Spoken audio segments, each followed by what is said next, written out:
So welcome everybody. So pleased to see you today and to welcome you to the first in a new year of new academic year of webinars that are put forward by both the Toronto District School Board's Eco Schools Program as well as OISE's Environmental and Sustainability Initiative. My name is Hilary Inwood. My new role this year is Sustainability Education Coordinator, which is a lot like my old role of lead of the Environmental and Sustainability Ed Initiative. And I'm so pleased to welcome my colleagues from the Eco Schools Program in TDSB here into the room today. Pam Miller, who is back in her instructional leader role for Eco Schools. Welcome back, Pam. So happy to have Jen Vetter here and Chris Metropolis from the Eco Schools team. And also really pleased to welcome members of our OISE team as well, because I could not do any of the work that we do at OISE without them. Elise Kennedy, who is one of our mainstays, and Sarah Urquhart, who's one of our new team members as well. So pleased to have so many people with us today. Also, of course, very pleased to welcome our guest speaker, Zoe Weil, who is here, and I'm going to do a formal introduction in just a moment for Zoe. And of course, the webinar that you are in today is called The World Becomes What We Teach, Educating the Next Generation of Solutionaries. And Zoe is going to be telling us all about that in just a minute or two.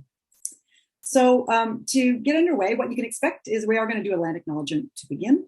And also I'll introduce Zoe, and then I'm going to, at the very end, just tell you about upcoming webinars, because we've just got the first ones up on our websites, but man, we've got a fantastic series happening this year, and we're really excited to welcome you as part of that. So as you know, if you've attended these webinars before, we love to introduce the work of Indigenous artists as part of our land acknowledgement.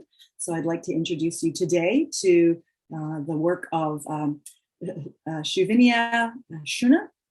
And Shuvinia's work has been becoming increasingly popular in Canadian art circles in recent years. She's a third-generation Inuit artist living in Kingat in Nunavut. She's celebrated for her large-scale drawings, her really enigmatic subject matter, and her collaborative work with contemporary artists. She's been working daily at the Kingat Studios in Cape Dorset for more than 25 years and is a major force in the development and success of the contemporary drawing practice now prevalent at the studio. The dramatic changes in the north, the shift from life on the land to settled communities and access to popular culture are reflected in her work, which challenges stereotypical notions of Inuit art. So I thought this was a really appropriate one, with all of these hands lifting up the earth as such a great starting point for today's session. And I will share with you now the TDSB's land acknowledgement, which goes: we acknowledge that we're hosted on the lands of the Mississaugas of the Anishinaabe, the Haudenosaunee Confederacy, and the Wendat. We also recognize the enduring presence of all First Nations, Métis, and Inuit peoples. Good reminder to all of us that we are not the first, most of us who are settlers on this land are not the first or original people in the lands in which we live. And certainly in Canada this summer, this is a really poignant reminder, as there were hundreds of unmarked graves discovered on the former grounds of residential schools. So it's really an important reminder to all of us that not only do we need to acknowledge the territory we're on, but we need to enact decolonization and reconciliation moving forward. So with that in mind, I'm very happy to introduce you at this point in time to Zoe Weil. And Zoe is the co-founder and president of the Institute for Humane Education, where she created the very first graduate programs in comprehensive humane education, linking human rights, environmental preservation, and animal protection, which are offered online through an affiliation with Antioch University in the States. The Institute also offers a solutionary micro-credential program for teachers, a free solutionary guidebook for educators, and one for students. She offers workshops and award-winning teacher resources to help educators bring solutionary practices to students. Zoe is a frequent keynote speaker at education and other conferences and has given 6 TED Talks. That might be a record, Zoe. I don't know. You'll have to tell us about that, including the acclaimed The World Becomes What You Teach. She's the author of 7 books, including The World Becomes What You Teach, Educating a Generation of Solutionaries, and is a recipient of the Unity College Women in Environmental Leadership Award. So Zoe, we're so pleased that you're here as our kickoff event for this school year's professional learning, and welcome. Thank you. Thank you so much. It's really a pleasure to be here. And I thought I'd start off by telling you a little story. When I went to college, I was a pre-med student, and that lasted all of one semester. And I changed my direction. And by my junior year, I was dating a medical student, and we went out for 3 years. And a year or two into our relationship, he said to me that he thought that being a physician was the most noble profession. And I remember feeling really irritated by that comment. And probably I was a little defensive because I'd abandoned that path. But I also thought it was silly to rank professions based on their nobility. I mean, who does that? But the comment just stayed with me for decades. And I found myself reflecting on it a while ago. And I thought to myself, even though I still think it's silly to rate professions based on their nobility, if pressed to say what I think is the most noble profession, I would say that it's teaching. And the reason is because there is no other profession that holds the future in its hands. And so that image that you shared with us, Hillary, was so perfect because our earth is being held in hands and teachers hold the future in their hands. Is the future going to be humane and sustainable and just? The answer to that question lies more with teachers than any other professionals. So, a big thank you for teaching. And an extra big thank you for teaching during a pandemic. I consider teachers to be heroes, and never more than now. And so that's how I wanted to begin my presentation. So I'm going to tell you a bunch of stories. The next story is from leading a professional development workshop just outside of Chicago in the United States. And this was for teachers and curriculum designers. And I started it off by with a slide, and it has a picture of the earth, and it says, in 50 years, I want the world to be, and then you fill in the blank. So I asked the group to answer that prompt. In 50 years, I want the world to be what? And the first person to raise her hand said, still here. So then I asked the rest of the group, how many of you share that feeling? And almost everybody raised their hands. And I thought to myself, what does that mean for children when teachers and curriculum designers are not sure that the world is still going to be here in 50 years? What does that mean for kids? So now I'm going to tell you a story about asking kids a similar question. So about 6 years ago, I was speaking to a group of middle school students. So this was 6 years ago. So not everything has changed, but a lot has changed in 6 years. And I asked them to tell me what they thought were the biggest problems in the world. And I wrote them down on a whiteboard as they spoke. And I filled up the whiteboard with all of these problems that they could name. And the problems were the same ones that groups of adults name. So there was nothing really new. In fact, one fifth grader said sex trafficking. Now, he had not been learning about that in school. He knew about sex trafficking already. He was 10 or 11 years old. So I filled up the whiteboard, and then I asked them to raise their hands if they could imagine us solving the problems that they had just listed. And of the 45 children in that room, only 5 raised their hand, that they could even imagine us solving the problems that they had named. So that was probably the most worrisome moment in my many decades of being an educator. And I realized I had to change things up. And so I asked the children to close their eyes, and I did a guided visualization with them. And in the guided visualization, I asked them to imagine that they're very old and they're approaching the end of a very long and very well-lived life. And I asked them to imagine themselves sitting on a park bench on a beautiful day, and the birds are singing, and the air that they're breathing is clean, and the waterways around them are clean. And there hasn't been a war in as many years as they can remember. And nobody went to bed hungry because they had no choice. And we had learned to treat each other and other species with respect and compassion. And then I asked them to imagine that a child came up and joined them on the park bench. And the child had been learning history in school and had all sorts of questions for them. And so they answered the child's questions about how things used to be. And then the child asks this final question: what role did you play in helping to bring about this better world? What did you do?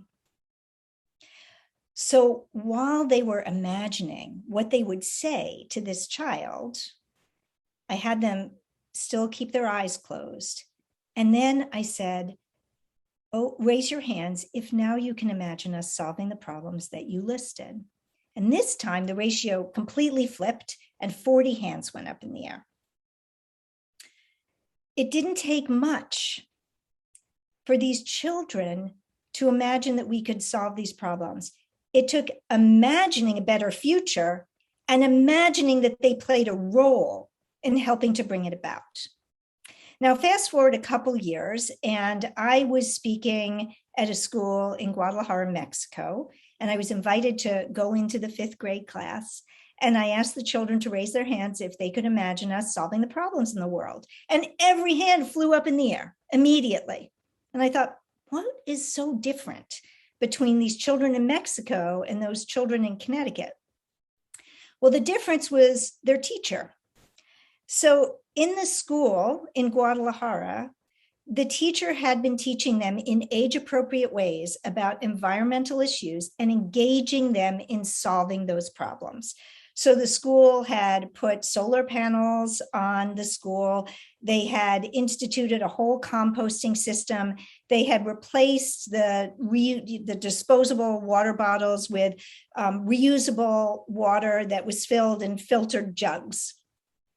So these children knew that problems could be solved because they'd been active in solving them. They had agency. So where does that leave us right now? Right now, at least in the United States, and I suspect this may be true in Canada as well, there is a tremendous amount of despair and hopelessness among children. And the irony is that despite the pandemic, despite all the problems that we see in the world, there has been tremendous progress, tremendous change in my lifetime. So when I was born, 50% of people in the world lived in extreme poverty. That number is now less than 10%. Now, it's still too high, but that's a tremendous achievement. When I was born, it was illegal for Black and white people in many states in the United States to get married. When I was born, not only was gay rights not on the radar, but gay marriage wasn't even a concept, let alone LGBTQIA rights. When I was born, the air and the water in many US cities was actually dirtier than it is today, although maybe not today because of the fires, but in many states, certainly in the East, the air and water is actually cleaner than when I was born. So we have a long way to go, but it's really important that we acknowledge that we can solve problems because we've been doing so, and that we acknowledge that we have a role to play in helping to bring about a better world. And if we do that, and if we engage young people with these stories of ways that we have progressed and with stories about problems that still exist, that they are able to solve, and because they're age appropriate, because we have shared with them issues that are age appropriate, then we can reverse that despair and hopelessness. And I want to say a few words about hope, a few quotes about hope. So Joan Baez, the singer-songwriter, she said, "Action is the antidote to despair." And David Orr, who's a professor at Oberlin College in Ohio, he said, "Hope is a verb with its sleeves rolled up." And Greta Thunberg said, "Once we start to act, hope is everywhere." So the key message in all of that is we have to act. We have to actually be agents of change to feel hope. And that means we have to change what happens in schools. So in the United States, the mission at the United States Department of Education is to prepare students for global competitiveness. I kid you not. That is not just a soundbite. That is not just something politicians say. It's actually embedded in our mission. Now, I just learned, talking to Hillary, that you don't have a national mission. You have provincial missions for education. And Hillary read me one. It's a lot better than our mission. But it wasn't even good enough, because we are facing potentially catastrophic, calamitous problems that, even though much has gotten better, climate change is an existential threat to half of all species on Earth who may disappear by the end of this century. So while things have gotten better and can still get better, we must educate differently. And I think that we need to adopt a bigger, more powerful, more relevant purpose for education. And I thought that it would be nice to give you maybe 30 seconds to think about, what do you think the purpose of education, the purpose of schooling should be? So I'm going to be quiet and let you think. And if you want to share in the chat what you think the purpose of schooling should be, please do. So once other people have popped up into the chat what they've got for their purposes of education, then I'm going to put in what our Ontario Ministry of Ed says so they can see how it compares. Great. I actually, we were just talking before this webinar started, I gave this exact question to my Fundamentals of Teaching class this week.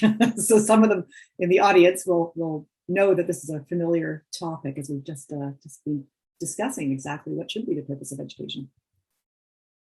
So I'm just going to read out a few of the responses, just so people who are watching the recording in future will know what's happened in the chat. From Sonia, to prepare children to be good and productive citizens, there are future leaders. From Lisa, empower and prepare students for the future. From Maha, to help students be more empathetic, cultural citizens, kindness and leadership. From Ruda, prepare children to be responsible citizens of the planet. So we've got quite a few different ones that are in there, all kind of leaning in the same way, which maybe is not a surprise if you come to the webinar today. Yeah, these are beautiful. Keep them coming. I'm gonna continue, but keep them coming in, and it'll be wonderful to have this recording with this chat. And yeah, I'm going to be sharing these with others. So thank you so much. And I'm having a hard time copying in from my PowerPoint slide earlier in the week, but I just want to share with people what here in Ontario, what the goal is from the Ontario Ministry of Education. Primary goal of the province's education system is to enable students to develop the knowledge, skills, and characteristics that will lead them to become personally successful, economically productive, and actively engaged citizens. And I have to tell you that David Orr's words, you had my favorite quote from him, by the way, earlier, but David Orr's words about how we don't need any more successful people in our society in terms of how they're traditionally defined anymore. It's actually what's kind of ruining it. Yeah, thank you, Hillary. So, and I apologize for my dogs in the background. They'll probably quiet down, but if they're chatting, it's just part of my family that I'm sharing with you. So the education system is the root system that underlies every other societal system. And for that reason, I think that we need to educate a generation of solutionaries. So what is a solutionary? A solutionary is somebody who can identify unsustainable, unjust, and inhumane systems and then transform them into ones that do the most good and the least harm for everyone, for other people, for other animals, and for the environment. So how do we go about educating young people to be solutionaries? So what I thought I would do is I'd share a new video that we have produced. It's an animated 10-minute video, and it illustrates the solutionary process. And it's a video I want you to see because I also hope that if you want to bring this process to your students, you'll use this video for your students. So I'm going to share my screen.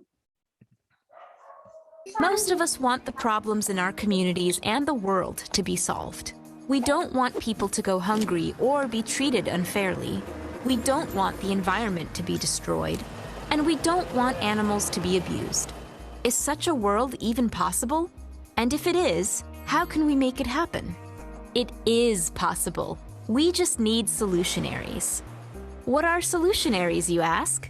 Solutionaries identify unjust, unsustainable, and inhumane systems that cause problems and then work together to solve those problems in ways that do the most good and least harm for people, animals, and the environment. Have you ever noticed how much plastic and disposable stuff we use here? And almost all the food is made with meat and cheese.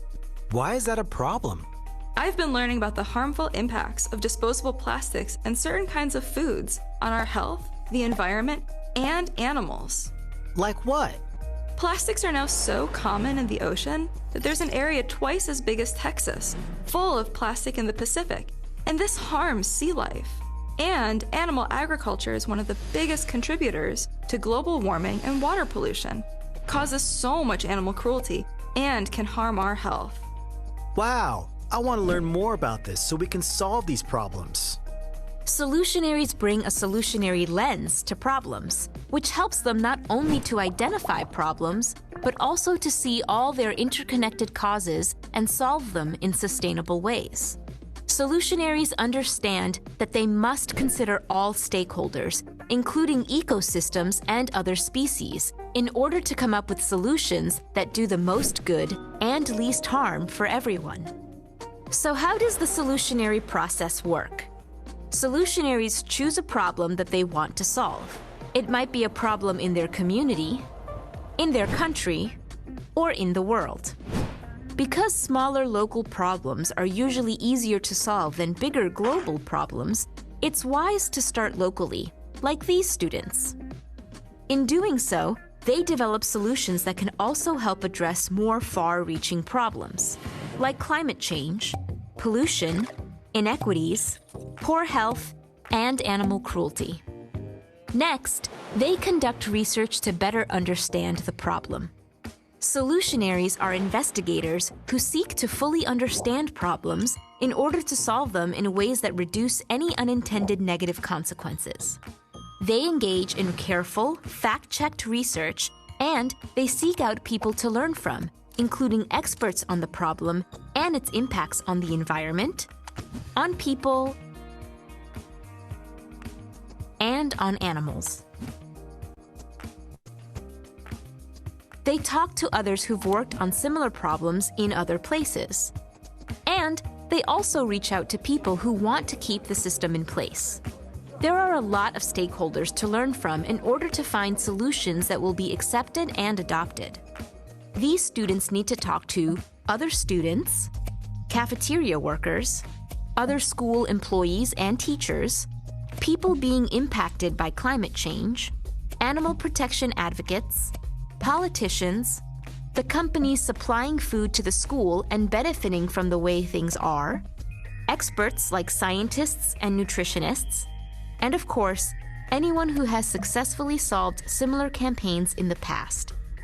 As solutionaries, they listen carefully to everyone, even if they disagree with their opinions. They maintain an open dialogue and build a community to solve the problem they are addressing. So how do people become solutionaries? First, they bring a solutionary lens to problems. This means that they see that problems can be solved. They seek the perspectives of others. They recognize that problems don't exist in isolation. They focus on solutions. And they look for ways to ensure that no people, animals, or ecosystems are harmed by their solution. Next, they have to think like solutionaries, which means they have to become good critical thinkers, systems thinkers, strategic thinkers, and creative thinkers. They learn to see that problems are like the tip of an iceberg, and we have to look below the surface to see what's causing them. Solutionaries identify the interconnected systems that lead to problems, as well as the mindsets, beliefs, and worldviews that give rise to those systems. Solving problems can be challenging. Often, we find ourselves wanting to ease others' suffering, and so we may come up with humanitarian ideas such as raising money for charities to help those in need. It's wonderful to help others, but we need to remember to put as much energy into solving the problems that cause harm and suffering to begin with. And sometimes we just want to clean up the mess in front of us.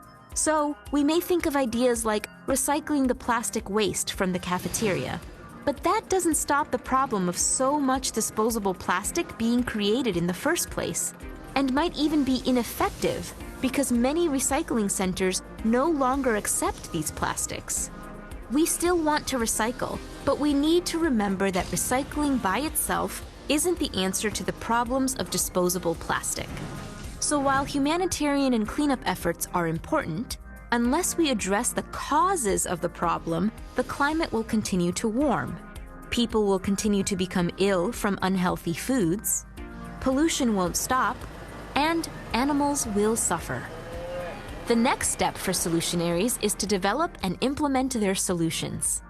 To be successful, solutionaries look for a way to change an unhealthy system, like these students are doing as they address the food system at their own school.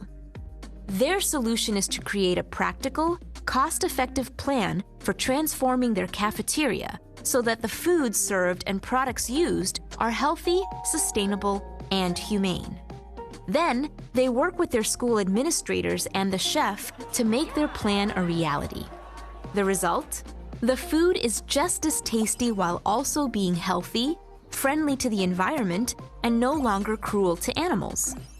The school's food suppliers still make money on the healthier foods, but now other producers like local farmers are able to sell their foods too. There's no more plastic waste to dispose of and pollute the environment because everyone is filling up their reusable bottles and using reusable utensils and plates. What's great is that when systems change, often our mindsets change with them.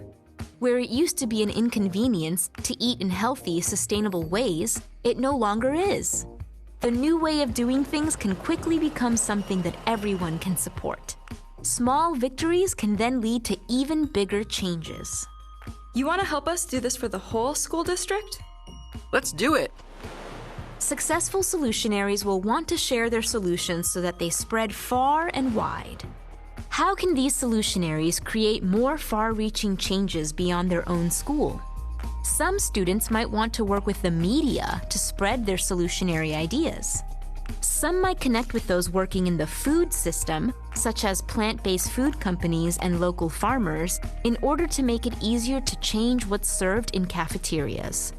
Others might want to participate in the political system by working with legislators to pass new laws that help all school districts make the switch to providing students with the healthiest possible foods while not damaging the environment or causing animals to suffer. What does this look like in practice? One group of creative students makes a video to share their message and then organizes a town hall event where the media then report on that message. Another group contacts plant-based food companies and local farmers for support in order to make continuing positive changes to the cafeteria even easier for their own and other school districts. And another group decides to bring all the research and information they've gathered to legislators who can pass laws to stop using taxpayer dollars to support destructive farming practices and start supporting food production that's good for everyone, starting with what's served to children in schools. As you can see, solutionaries come with different interests and skills and bring their unique talents to bear on the problems they care about. They build a community around the problems they want to solve. They work together to create synergistic, systemic solutions that are likely to be adopted. Then, they share their successes widely, inspire others, and take on new challenges, celebrating along the way as a more just, humane, and healthy world unfolds. It's time for all of us to put on our solutionary lenses, think like solutionaries, and work together to solve the problems we face. There's no time to waste. You can make a difference. The world is waiting for your great ideas. So anyway, I hope you found that that process was illustrated enough that it's whet your appetite to learn more about how you can bring that process to your students. So I know in the introduction, Hillary talked about some of the things we offer, and I'm going to briefly touch upon them again.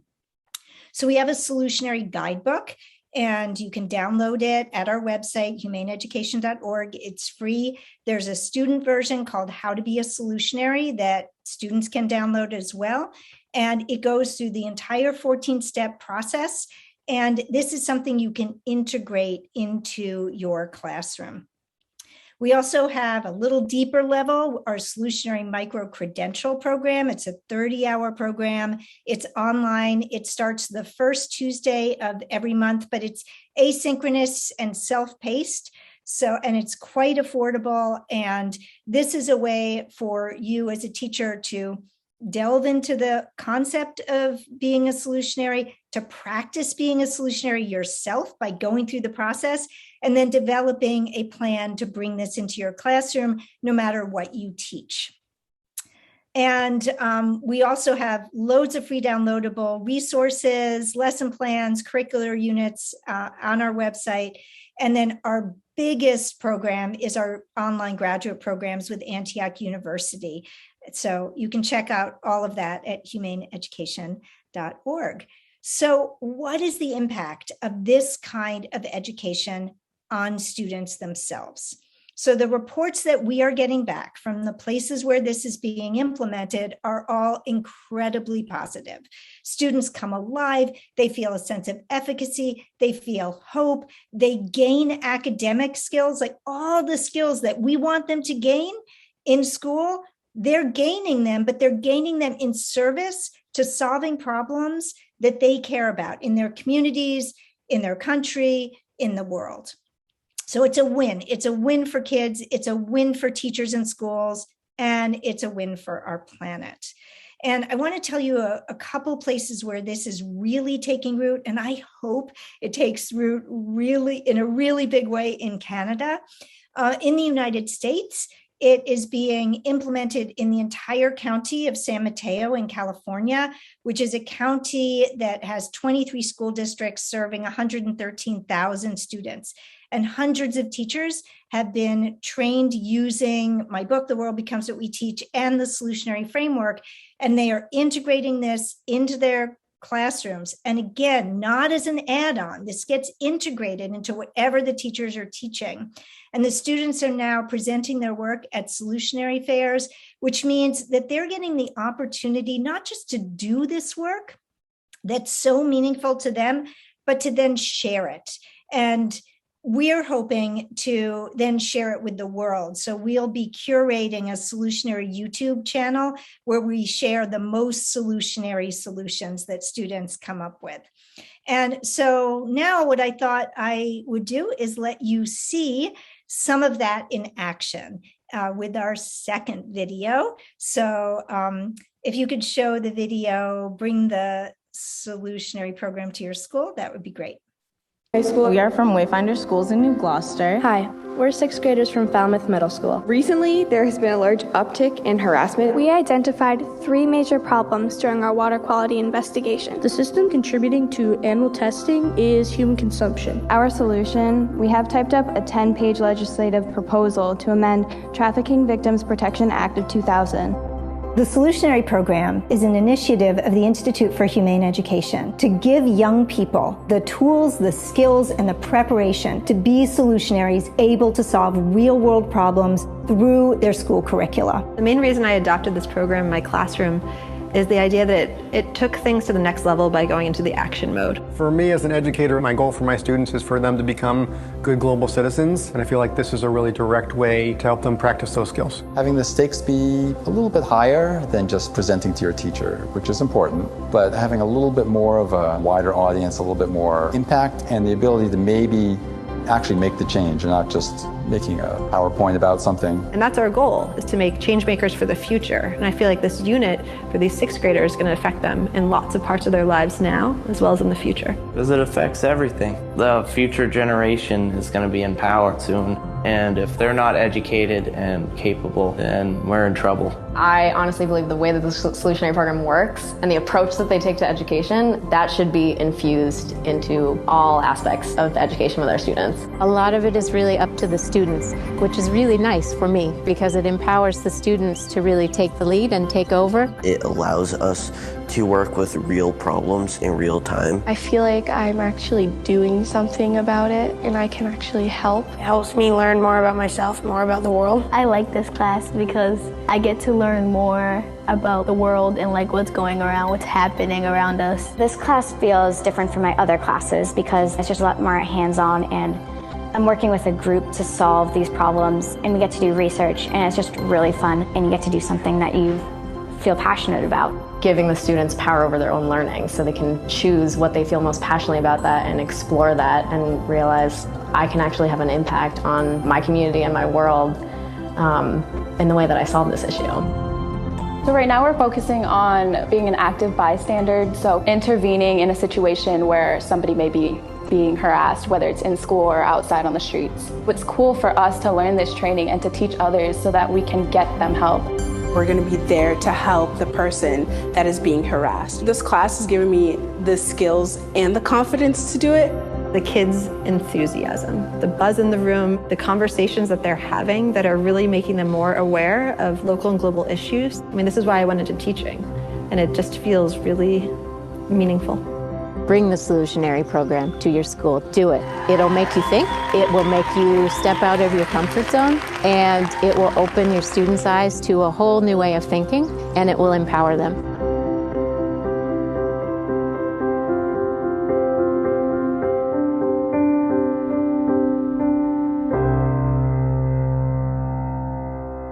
Thank you for doing the technology again. And just to clarify, we did have a solutionary program that we were promoting in schools, and we decided to transition to this solutionary framework to make it more easily integratable. Is that a word?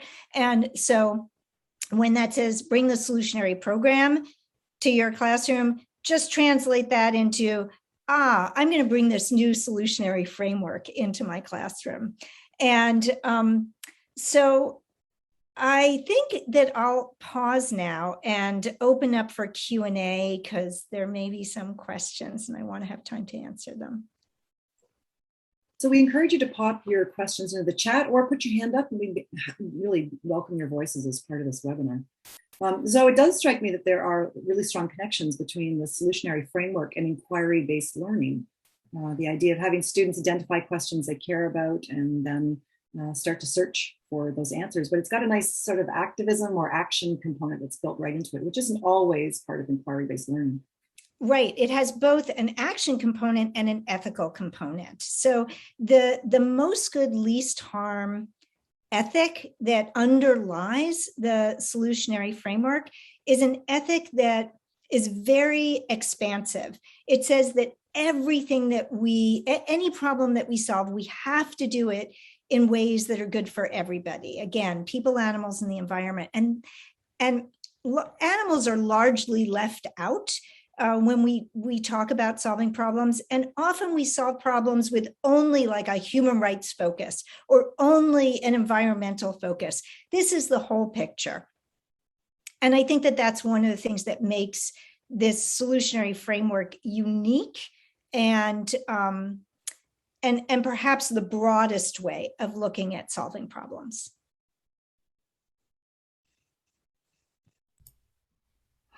So let me just jump in. So one of the things we've been talking about in our team is just that some of the climate action issues are beyond the scope of a classroom or individuals. When we look at the subsidies to the fossil fuel industry, or the amount of, or the lack of action on industry, so it's so easy to download it to the kids and download it to the individual actions. In this solutionary guidebook, even when they were looking at plastics, in terms of, well, we have Nestle, in our backyard, raping the landscape of Guelph to take out water. Mm-hmm. And so one of the things we worry about is, okay, so you can have a water bottle filling station, and we're so proud to put them in our schools, but is that really going to change? So how do we deal with sort of the overarching, huge issues, but making sure that kids feel that they're actually contributing, without thinking, oh, this is, and I'm just going to quote one of our team members, that it's just theater. We're just acting as if. Yep. Pam, that is such an important question. I'm so glad you raised it. So we believe it's really important that the problems that are identified are ones that young people can solve. And again, a fourth grader is going to be able to solve different problems than a senior who has been doing this work for years and years and years. So you can get better and better at it. And this is why, with that video that illustrated, the animated video, we chose something that was really local, what's served in the school cafeteria. It doesn't get more local than that for students, because when there is success and that success can be spread, and enough students are saying, no, we are going to end the whole bottled water, whether it's plastics or it's glass, it doesn't matter. It's still transporting water and selling water and profiting on water. And so those ideas can spread, but it is really important that students be able to tackle issues that concern them and that are solvable. And often what will happen is students will say, climate change, that's the big issue. But it's really important that they take a bite out of that and that they don't try and address climate change on the global level. I mean, yes, there are the Gretas in the world. She is taking it on at a global level, and she's empowering all these young people to then do pieces of it. But it's not as if we're going to have millions of Gretas out there. We need students working successfully, and that means tackling problems that they can tackle. And I see a question here from Kara. What is one memorable example that a class using this approach built into the live school community that had a remarkable impact? And I would say, I'm not sure I have an example of remarkable, but I have examples of really powerful and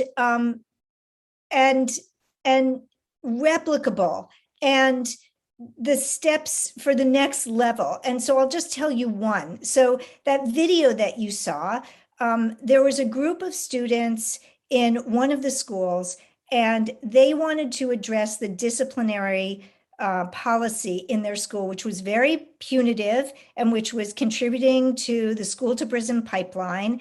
And they did research to find out what were some alternatives to that punitive approach, where if you skip school, the penalty is to be suspended from school.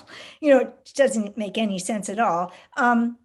And so they found other approaches. They did research, they found other approaches. They didn't make up a brand new approach, but one of the approaches that they found was a restorative justice approach that helps students to succeed, work together, the students and the faculty. And they came up with a proposal for their school, and the school adopted it. So this isn't something that is remarkable, but it's still something that's really great and really important. And, when asked, one of the boys who was asked, like, why did you pick this problem? And he said, I just want everyone to succeed. And he is now graduating from high school with that mindset, the mindset that we can solve problems. I want everybody to succeed. Whatever career I'm going to go into, I'm going to be working toward that. So you're so right about that, because I think about the small problems that even kindergarten students can solve around trying to decrease the amount of litter that's thrown on their school grounds, for example, by students in the school. They can work on things that are really local, and you can scale that up, right, as students get older. Ian, you've got your hand up. I think you've got a question. Yeah, I think this touches on what Pam said as well as what Maria put in the chat. But I wanted to ask about how kind of the program views like protest and like direct activism. Is that a solution? Just because I know that like other programs that I've been a part of that have a focus on solutions don't view those as valid solutions, and those are often the ways that a student can take direct action on a bigger, more global issue. So just want to hear how kind of you approach kind of activism and protest as a solution.